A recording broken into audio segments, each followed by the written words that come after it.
You look surprisingly robust. When robust? What does you that look mean? healthy. You know what you look like? You look like you're a puppeteer, but you forgot your puppet. That's why you're on stage. Like you belong in the rafters. Okay. But the puppet's not here. You forgot your puppet. And your weird wife with rollers in her hair goes, "You get out there, Mike Birbiglia," and you go out and you do a show. I think that's very good. I came up with a title for your next special today. Can't wait. It's imagine if Mike Birbiglia were a little bit taller and a lot less funny. Aww. Do you get residuals every time there's a tumbleweed in a Western? Because you're dry and crisp, and you just look brittle. You just look brittle to me. Crisp and brittle. Katie's laughing at brittle. Dusty and brittle. That's your vibe. Brittle. I'm just saying, if I was playing Pictionary and I drew a tumbleweed, most people would go, "Birbiglia?" So today I'm working it out. We have welcome Pete to Holmes. You Made It Weird. We are on with Mike Birbiglia as the guest. We are on Working It Out in a guest studio. You made it weird. You worked it weird. You worked it weird. You worked it weird. Yeah, I like it. There's that improvisational brain you haven't used in 20 years. You haven't used yours since you pretended to do it for a movie. And more people would get that if they saw that movie. That would be a sick burn if more people knew. It's done quite well. Has it? I'm just kidding. You know it's one of my favorite movies of all time. Thanks. Yeah, I like that puppeteer burn. Can I say, last time I did your pod and we were roasting each other, you said, "That's very funny, but why do I sell more tickets than you?" And I've lived with regret for since then, so months. So let's say it again. Will you say, "That's fine, but why do I sell more tickets than you?" Will you please just humor me? That's fine, but why do I sell more tickets than you? Because for every ticket you sell 2 more to their grandparents. Oh, God. I, like, that night, that joke arrived, and I was like, damn it! Like, I wish I had thought of it in the moment. Here's the home game of Mike Birbiglia, Pete Holmes. The home game is talk to your friends about what their level of comfort is if you burn each other with the deepest burns you can go to. Yeah. And if they're good with it, because it's a consent-based joke game, if they're good with it, give it a shot. Yeah. Because whenever you and I do it, I feel closer to you afterwards. It's now we're on You Made It Weird. I'll let you know when we're on Working It Out. Right now we're about to be on You Made It Weird because I'm going to call it shadow work. There's something really beautiful about roasts and teasing and something about letting some wickedness out.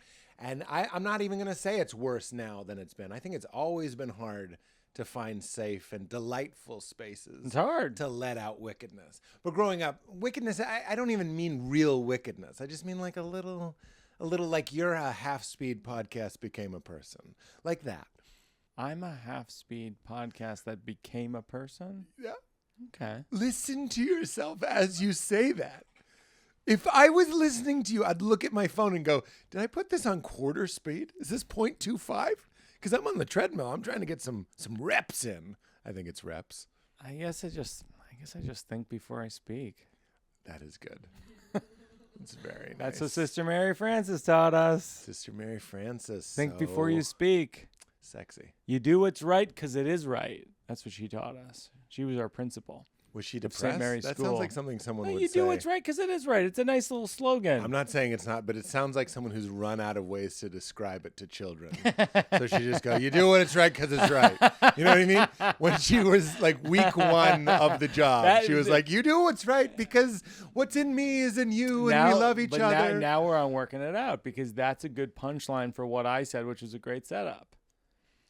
Oh yeah, it's so the setup is she used to say you do it right again, which I used to think was beautiful wisdom. And then I realized it's blah blah blah. You could even say now that I've been a parent, she ran out of things to say. Yeah, and she got tired of explaining it. Yes, it reminds me it has echoes of the Mulaney bit where he goes, "You ever been on a date? You know, first couple people you date, they get the best version of the story." Yeah. Like, it's like we were teenagers. We were walking on the railroad track. I remember the sound of the peepers. I remember the moon, all this stuff. And then, like, by the third, fourth, fifth person you date, you go, When I was a kid, I saw a dead body. That's a great joke. Is that on a special? I know Mulaney live. Right. I don't. You saw him do it somewhere. I'm not an expert of the special. Yeah. I'm not. Yeah, that doesn't mean I don't love. I can't footnote it. I'm doing his live talk show tomorrow. Oh, good. Yeah. That's me masking jealousy. I hated that. Yeah. No, I hated that I felt jealous. That's how I hated. That's what I hated about that. But didn't you kind of like telling me? Wasn't that a little too much lemon in my iced tea? Wasn't there a part of you that knows I asked for sugar and you gave me Splenda with just like a little, again, like a mischievous, wicked, when will I tell Pete that I'm doing the show that our friend is hosting that's wildly popular? Look at your fucking face, you Coney Island mascot. Look at your delight. Did you think on the way over, when am I going to tell him? No. Because you didn't even want to fantasize about it. You just wanted to enjoy it when it happened. Why are you changing the narrative as you go? Because I'm right. I know me. I would have... Mike, I'm going to now... You're not on it. I'm going to tell you. Just for the fun. Okay. I'm doing Mulaney's live talk show tomorrow. Oh, that's so fun. That's what I I'd don't say. believe you. That's so fun. You said that like Paul Rudd. That's how I know you were acting. That's so fun. That's so fun. No, it's an honor. It's an honor. Isn't it an honor? Yeah. Although I will say I was not on the original announcement artwork. I was a later ad. Yeah, you were. Which means someone canceled. Rebooked, and they can't have both of us. No. You know what I mean? Well, no one will be able to tell us apart. That's what I mean. You can't have kidney beans and navy beans. It's just fucking beans. You get Right. one bean. Right. By the way, There's Mike, and there's Mike on stilts. That's very funny. Honestly, all of our teas too does come from what you have. I don't think you think this about me, so I'm being vulnerable. Yeah. But what you have, I want more of. I like your craft.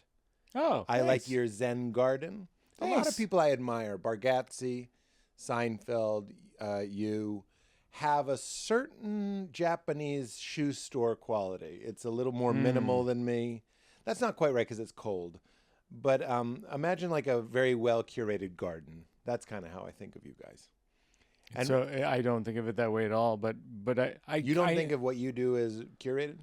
No. I relate to those folks. I relate to Nate and Jerry in the sense of, I think similarly, I'm obsessed with jokes, and I'm obsessed with you gotta crank out the thing. Yes. You know what I mean? Because ultimately the audience is waiting for the jokes. You gotta show up with the jokes. Old man in the pool, you look like what they found in the filter. That's good. You look like what they found in the filter. It didn't come out clean, but I liked it. I like it. Old man in the pool. Mike looks like what they found in the filter. Well, since that's See, what this is what, if we were on the Tom Brady roast, it would just be us roasting Well, one since another. that's what I'm here to plug, why don't we talk about the old man in the pool? Other than just one idle joke about it at my expense. Idle is a good word for the show. There's a big swoosh of graph paper on the stage. And then a man comes out and does kind of... It's feeling too mean. Is this? It's a great show. It's on Netflix. Yeah. .com. Yeah. Did you back away because it was too mean? No. Did you go in your head because you were like... No, I was just thinking about the word idle. Yeah. I always think about what your career has been since 2011. Very nice. That's very nice. I remember Jake... when you were on that series Crashing, I couldn't believe that they had such an unattractive star of an HBO series who didn't hang a lantern on how unattractive he was. Like it wasn't a plot. Right, exactly. like you never acknowledge the elephant in the room, which is the elephant who's the star of the show. Oh my God. This from a guy who looks like cream cheese got its wish to become a real boy. Plain cream cheese. You look like plain cream cheese on a plain bagel got struck by lightning and was like, I'm going to the Comedy Cellar. Your series Crashing was like one of those shows where on episode 1, everyone in the audience goes, he's really fallen off. I liked the early episodes, but there weren't earlier episodes. It's very good. It's very, very good. I was a consulting producer on that show. I'm looking forward to your next hour where you get lost in a library. What are you trying to bump mics with me? Trying to David Tell, Jeffrey Ross me? Lights come up. The Dewey Decimal System. Jesus Christ. I remember as a kid learning about the Dewey Decimal System. By the way, it's the only system there is for organizing books other than the stack. Let me know when this is over. You can put them by author. You can put them by color. But then this guy comes in named Dewey. And he's like, you should do it by this longitude, latitude, 7-digit code. If you're not laughing and you're wondering where the punchline is, that's how we all feel. It's because the impression is so good. You're like, why am I here? That's how we all feel. And I look around and there's fucking Jack Black and goddamn hothead Hollywood celebs, and we're all wondering the same thing. How did we get here? I think you mean at the Old Man in the Pool premiere. When I was at the Old Man in the Pool premiere, yeah. A lot of hot names. What is your red line? What could I say to burn you that would be a bridge too far? Well, what's funny is we've known each other long enough that you have accidentally hurt my feelings before, but it's not. It's all in the.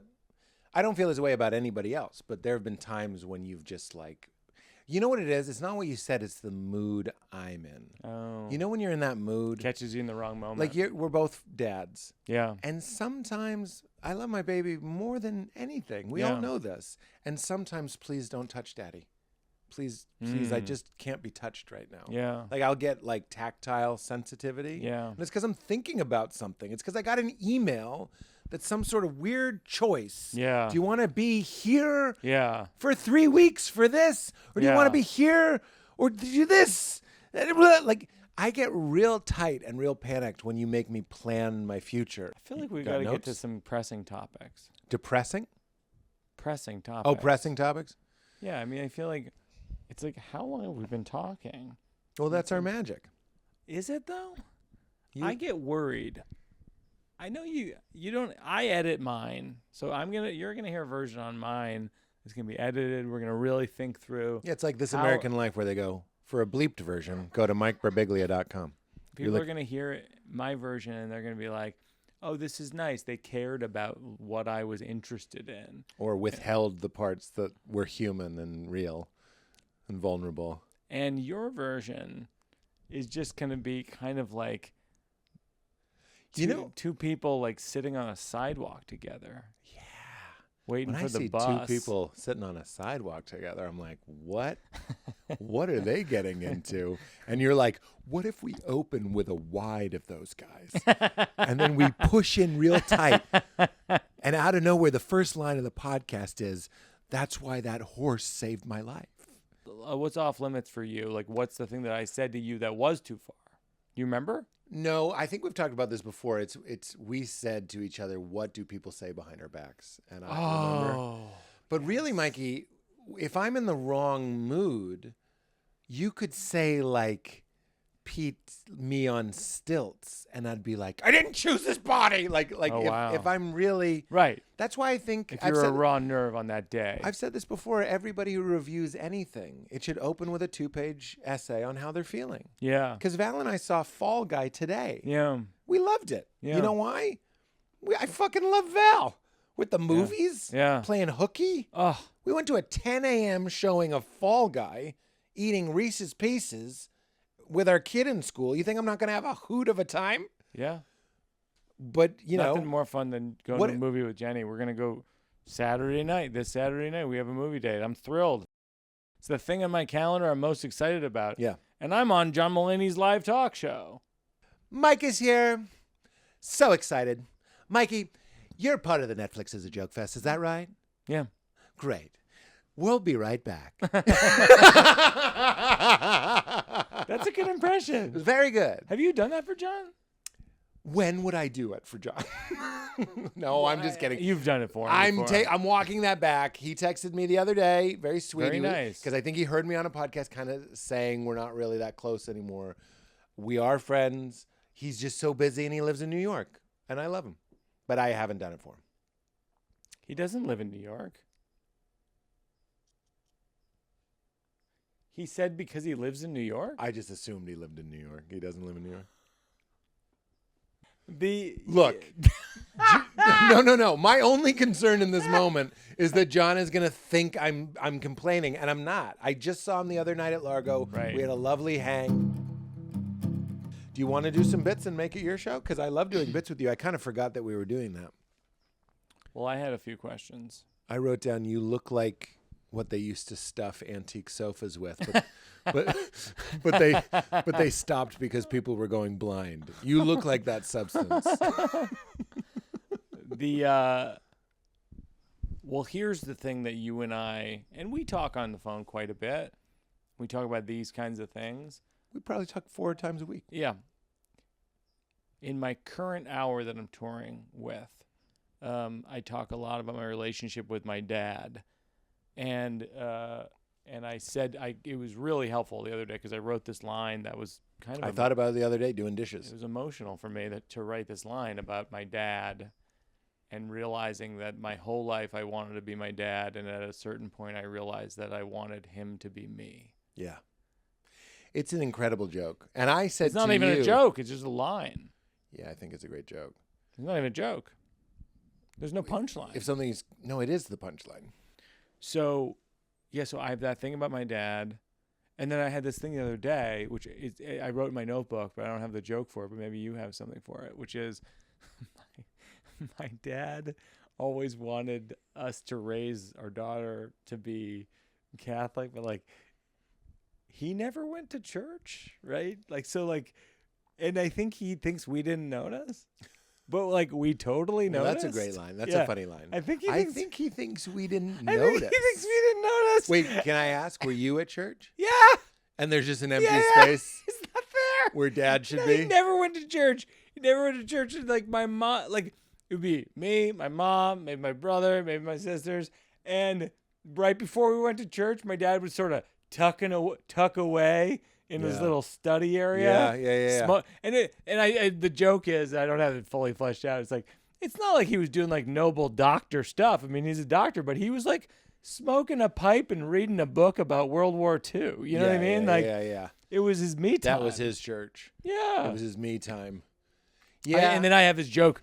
It's a half a joke, but it's like I have that nostalgic, I have a smell memory with pipe smoke. Of course, yeah. Because it was this thing that was so meaningful. It meant that my dad wanted to be away from his family and not talk to anybody. And of course, this folds into how you relate to that now. Of course.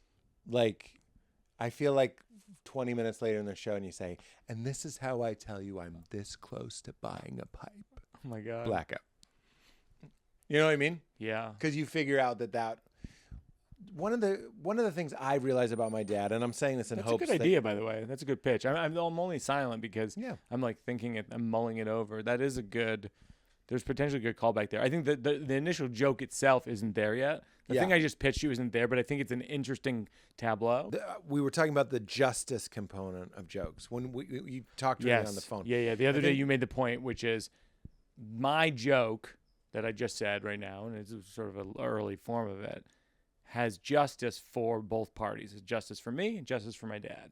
And it actually makes a point for his side of it. One of the considerations for an audience is justice. I agree. And I think that's pretty funny. So when you kind of shit on your dad or make fun, and then he gets this last laugh, I have a lot of that in my current That's act. great. So I have this joke about, and I told you this, but I have this joke about how I'm parenting my daughter more gently than I was parented. If I fell at the playground in the 80s, they would just say, "You're okay." And I would be like, "Oh, thanks for denying my reality." You know, like that sort of thing. Yeah. And now I show what modern parenting is, which is like, I actually do kind of a you voice.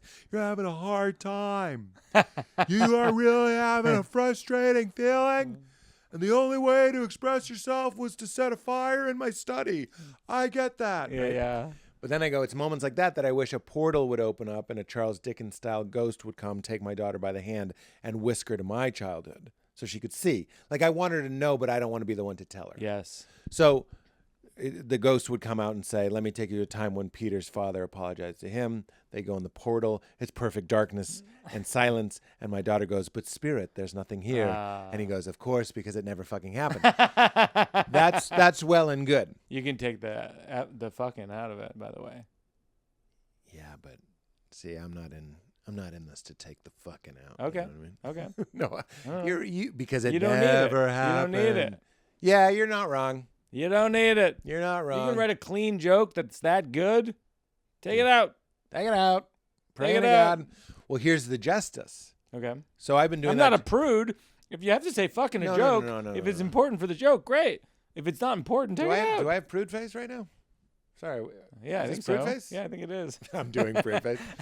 The next line is I go, every time I've wanted my father to apologize to me for hurting my feelings, I end up apologizing to him for having hurt feelings. Beautiful. And then the way that I make that a laugh is I go, I know that's not funny, but if you leave feeling a little less alone, that's also my job. It becomes this big, nice moment. Yeah. And then I go, and then a portal opens up and my father comes out of the portal, takes me by the hand and takes me to his childhood. He's 6 years old, already has 3 jobs, and he's taking a break eating a glass sandwich. And you've told me that like 3 times. It always makes me laugh. That's the glass justice. sandwich. That's the justice. That's great. And then I go, there's a callback because I call my father, oh, Captain, my captain, at another point in the show. Yeah. And I go, I'm sorry, sir. Oh, Captain, my captain. Yeah. I guess every side has 2 stories. Every story has 2 sides. Yeah. And that's justice.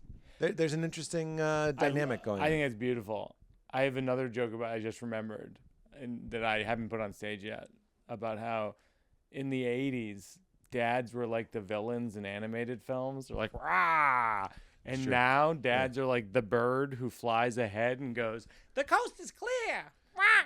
That's very true. Yeah. No, I try to make it very clear that I like. You think that's funny or is it nothing? No, I like it. Okay. Dads were the Maybe villains. something else.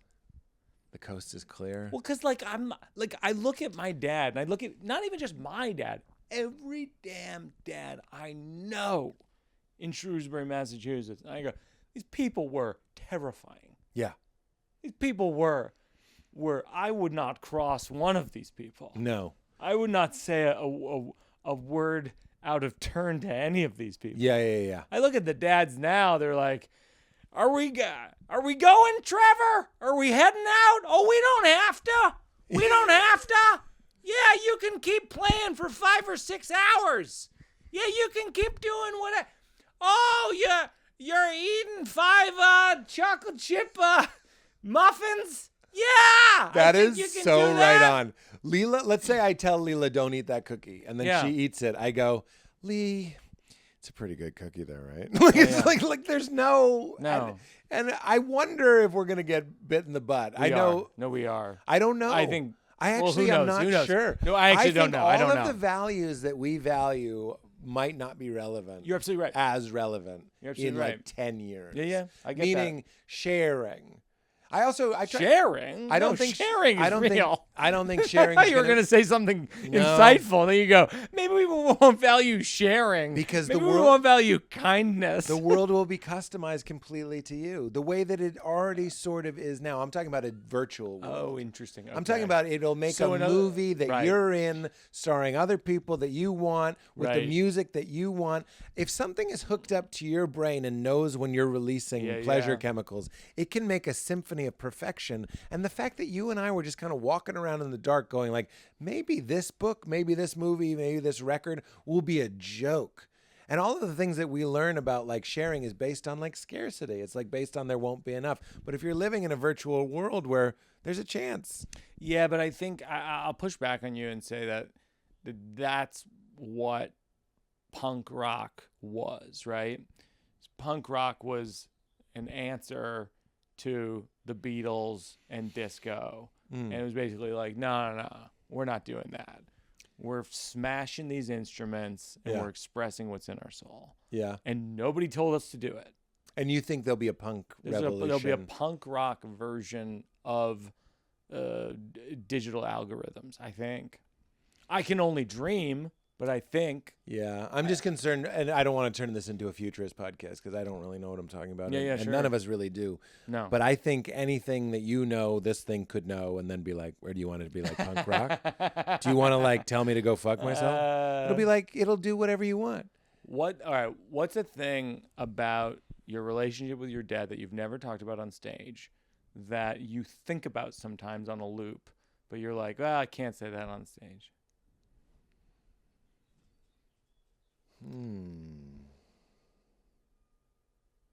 Well, Val and I have talked about fight, flight, fawn, which I think is pretty funny. What's fight, flight, fawn? Fawn is how I manage my folks, as I tell them how great they are. Oh. So it's fawning, like fawning over something. That seems very kind. Fight, flight, freeze, fawn.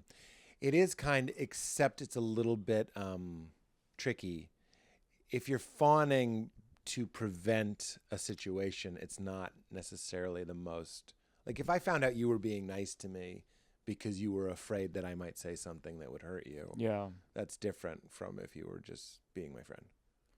Right. Like, it's a little disingenuous. Yeah. But maybe when your folks are in their later years, it's kind now. It's kind of a nice thing to do. My dad and I are in a great place. You know why? Because I get ahead of it, and now I'll just text both of them a kind word. That's nice. And I like it. But it is a little bit, when I say manipulative, it's my attempt at keeping things sort of copacetic. Yeah, I get what you're saying. I mean, my thing with my dad is, and I said this to you the other day on the phone, is I go, and I'm experimenting with saying this on stage. It's like, my dad grew up in the 40s in an Italian neighborhood in Brooklyn, went to med school on the GI Bill, and worked on a military base in Texas for a decade. And I'm just realizing we're not the same person. Yeah. Yeah. Like, how did I miss that? That's a premise that I never tried, is I never knew how bad my dad was at spelling until we started texting. That's funny. But it's because I thought my dad was like the Pope. I thought he was infallible. That's great. And then I was like, oh my God. That's great. Have you done that? No. I think that's very funny. Yeah. I think when you see this new hour, you'll see I have a lot of I get it. I'm just trying to, for the sake of the podcast, and for the sake also just of your hour, I'm just trying to squeeze out of you, what's the thing, because I'll try to do the exercise myself. It's like, what's the thing that like you think about your parents but you wouldn't say because you're like, maybe that's a bridge too far. I don't mean to compliment myself, but that line, every time I've wanted my dad to apologize to me, I've ended up apologizing to him, is as close a shave as I can manage. Yeah. It's like tricky to say. Yeah. You know what's my close shave that I'm sort of, I don't have a joke for yet, is, but it's just a truism. I wrote in my notebook the other day because I know that this is the thrust, for people who haven't seen my shows.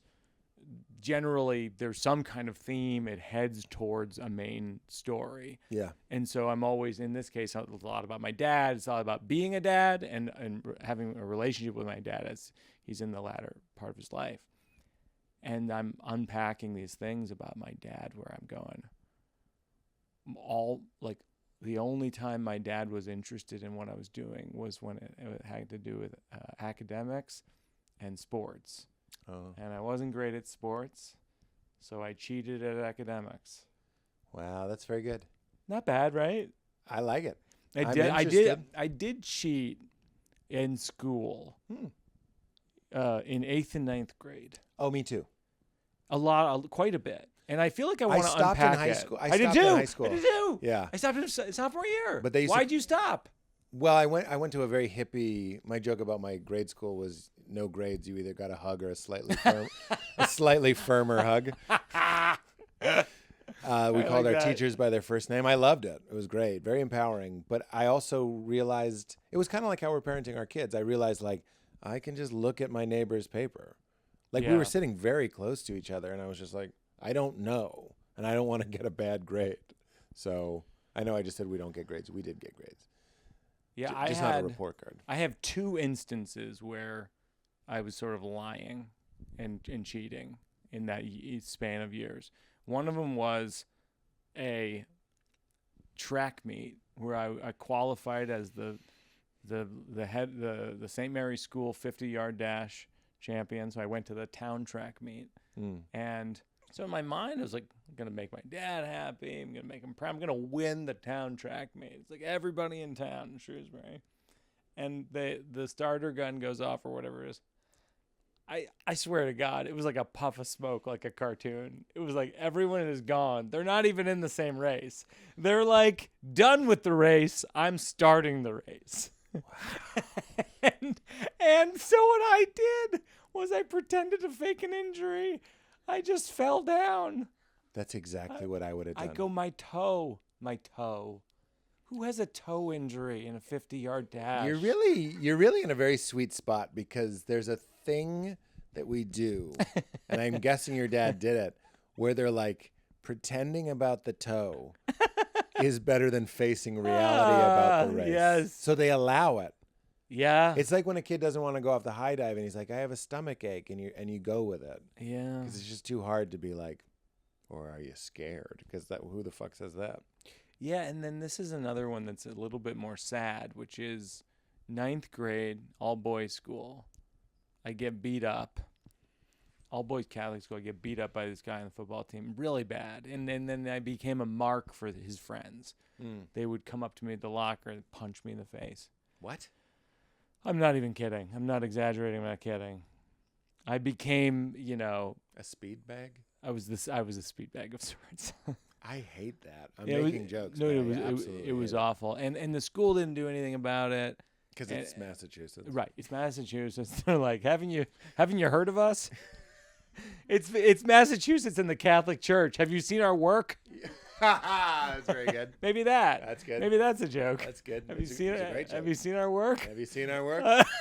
Always nice to meet a fan. Oh, you were complaining. You were complaining. Always nice to meet a fan. Oh, you were complaining. We noticed Mike's been punched in the face. Always nice to meet a fan. Oh, God. I remember, and I have this memory where I was in 9th grade.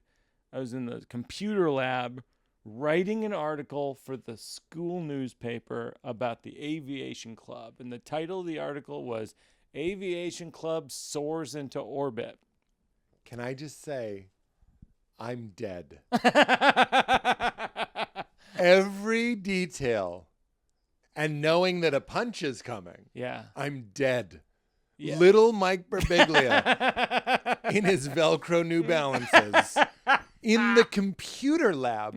You also made me realize how much of our lives was spent at the computer lab. Oh, gosh. With the one shared printer. So then this kid comes in and he's like, Archie Cavuto's looking for you and he's gonna kill you. And I was just like, I don't even know who Archie Cavuto is. Well, that's part of the problem.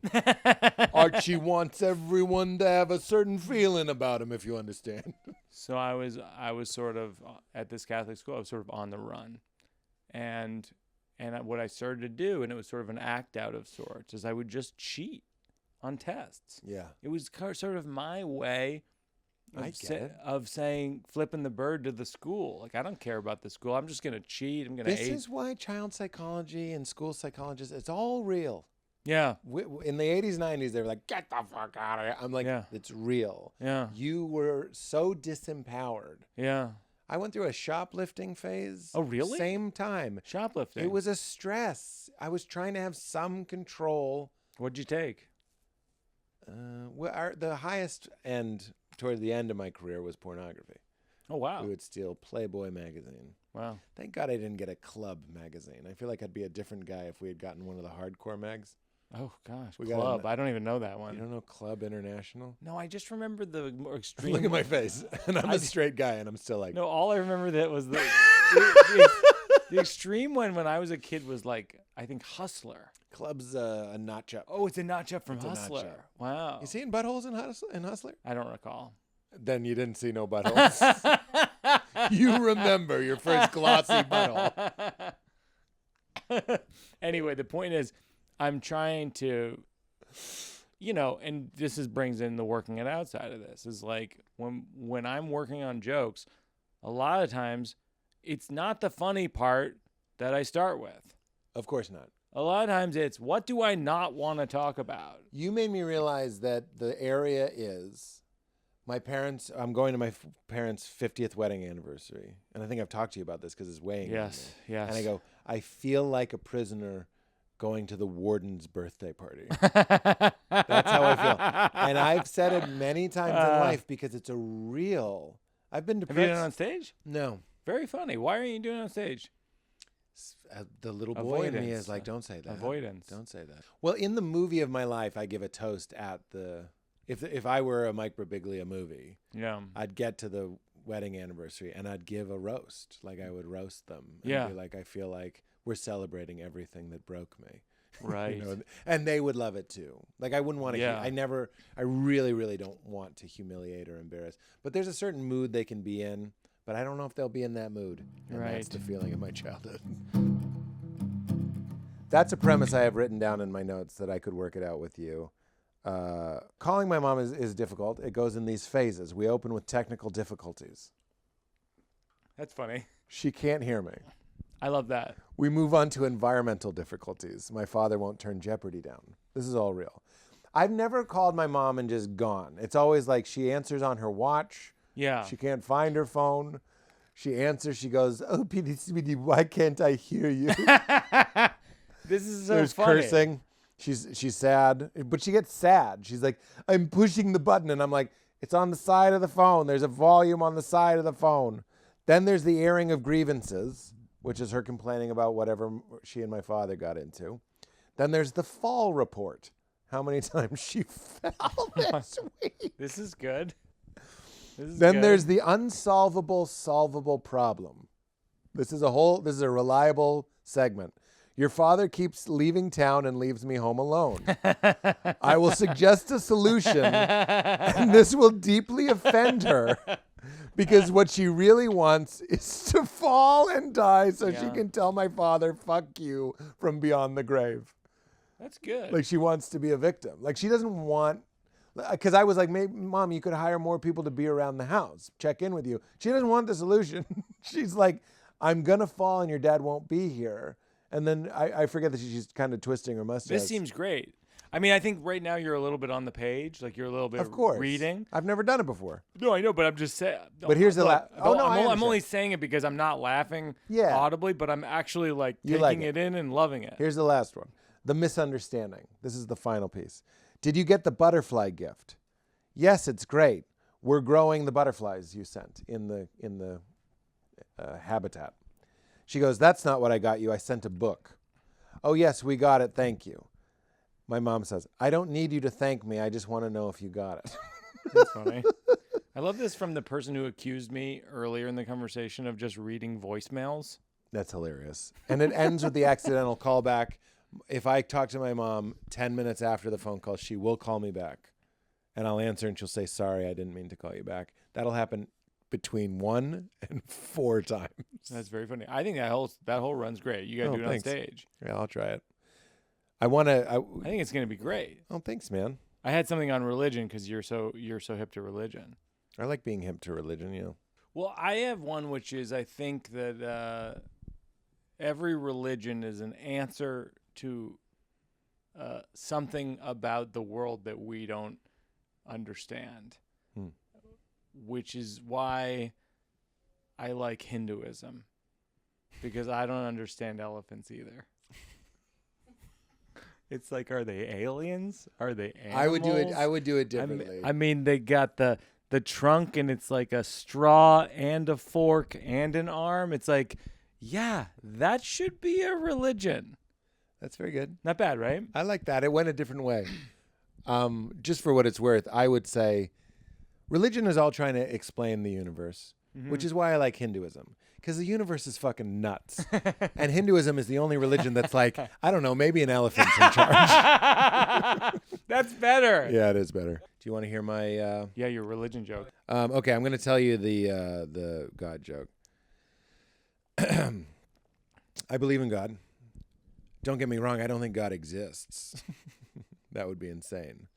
To exist means to stand out from the ground of being. I think God is the ground of being. That's what that one means. I believe in this. This. Yeah. This. Yeah. That's God. Reality, consciousness. Some people say there's too much sadness, too much pain, too much chaos, too much confusion for there to be a God. But what does the plot of a movie have to do with whether or not someone made the movie? I think that's funny. You would never say there's too much sadness, pain, chaos, and confusion in this movie, therefore no one made the movie. The movie just spontaneously arrived out of blackness for no reason whatsoever. It's too sad. Yes. Like if it was a nice movie, you'd think something made it. Like if we were all having orgasms 24/7 and eating lobster rolls, listening to Jimmy Buffett while sitting on warm chocolate bidet fountains, would be like, yeah, there's a God. Someone planned this. There's a liquid dessert being shot at my tush. Who cares? Who cares if it's nice or not? It's here. There is a movie. We have to deal with that. Just because it's not the movie you would have made doesn't mean something didn't make it. The content has nothing to do with it. There is a movie and you're in it. Like, it's funny that all the arguments you can come up with for there being no God you come up with them in reality. That's the funniest thing I can say to you.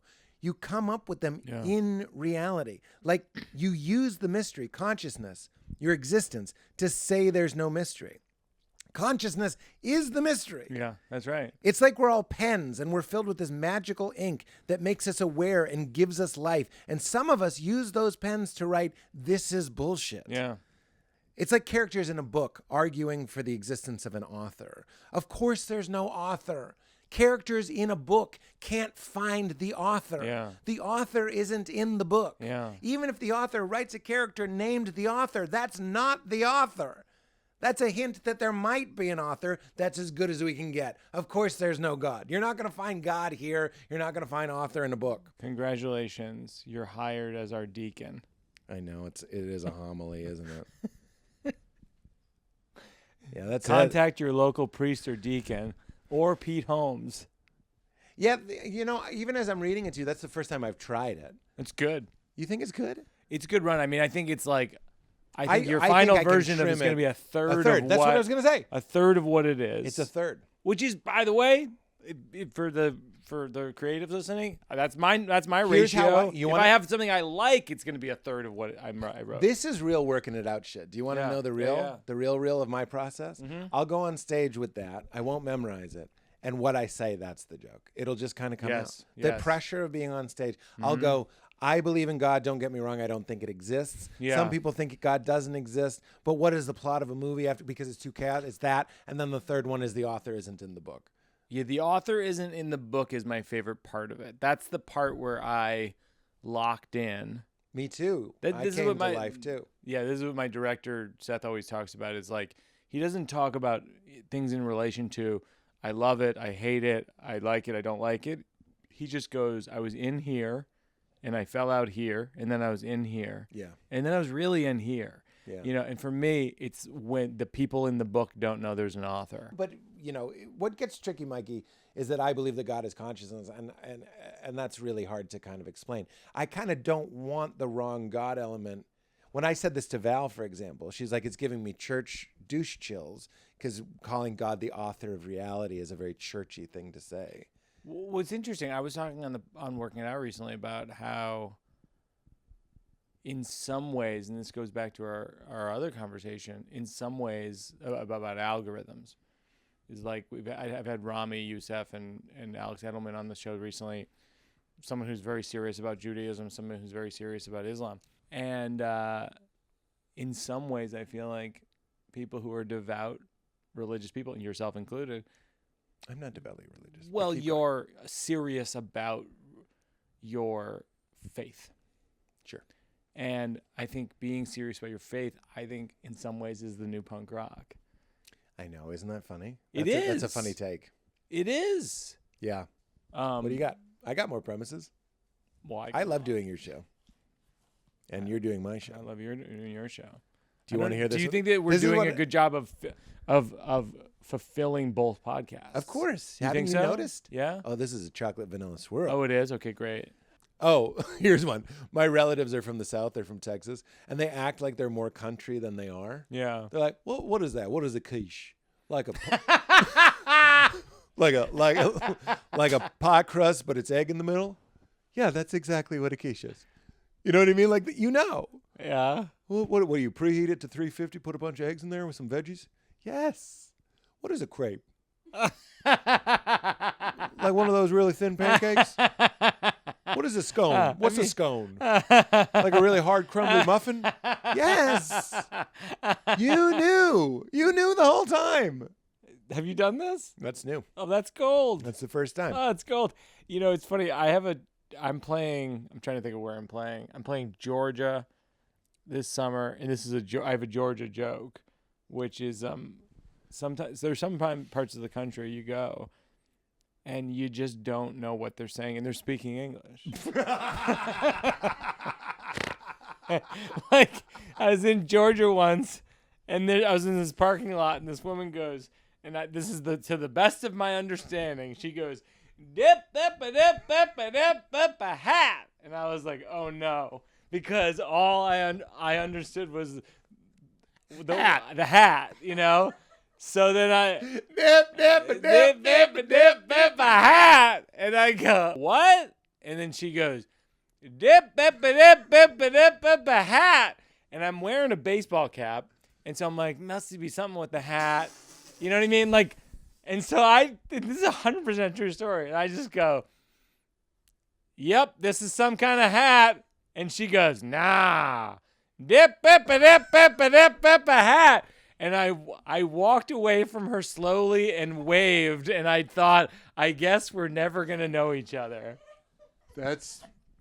It's been minted. That record went gold. Do you think so? It's on my wall. It's so funny. I've had that joke. I love that joke. I've had that joke in my back pocket for 2-3 years.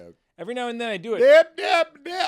Well, tell me thematically how it fits into my damn show. Because sometimes I have these jokes like that where I'm like, this is so funny to me, but I don't know what has to do with... It's an opener. I don't know what it has to do with my dad being a dad. It's nice to be in Brooklyn. Some places you talk English, but you don't understand. Mm-hmm. The whole country speaks English, but let me just say it's not the same English. Right. When you do it, it's a nice little... It's the sorbet before the main course. There you go. Right. I would do it a little differently than that. It would be more in the universe of like, every city is special. Yeah. People, sometimes the dialects I don't quite get. I actually think if you're stand-ups listening who care, my opinion, there's no easier or more natural opener, and I'm not alone here, than saying I was just here and this is what happened. I was just in Georgia and this is what happened. It's the only natural way to start, actually. Here's how I'm going to sum up what's happening today, and I think it's beautiful. I feel like for the Working It Out listeners, this is a lot of working out this is really, truly, when we invented the show, this is what we wanted it to be. Yeah. Which is peek behind the curtain of what comedians actually talk about. You can say it. I'm the only one who does the show right. If I didn't say that. You can. Working It Out for a cause. What's an organization you like to support? We will link to them in the show notes and contribute to them. Homeboy Industries is my go-to. I love that. Oh, yes. Homeboy Industries. I did that last time I was on the show. That's great. Yeah. What does Homeboy do? Homeboy is the largest gang rehabilitation center in the country. It's not far from here, actually. That's incredible. Yeah. Tattoo removal, get it off your face, job training. Oh. Homeboy Bakery. It's beautiful. Yeah, it's awesome. I love that. Yeah. Awesome. I love you. I appreciate you having me on Weird Working It Out. Weird Working It Out? Yeah. Nice. Weird Working It Out. Would you say keep it crispy? Yeah, keep it crispy, my fellow comedian friend. I love you very much. I love you. Tell John I said what's up. I'll try. It's really busy over there. They have like a lot of stuff going on. Yeah. Just a lot of moving parts. It's like TV, you wouldn't understand.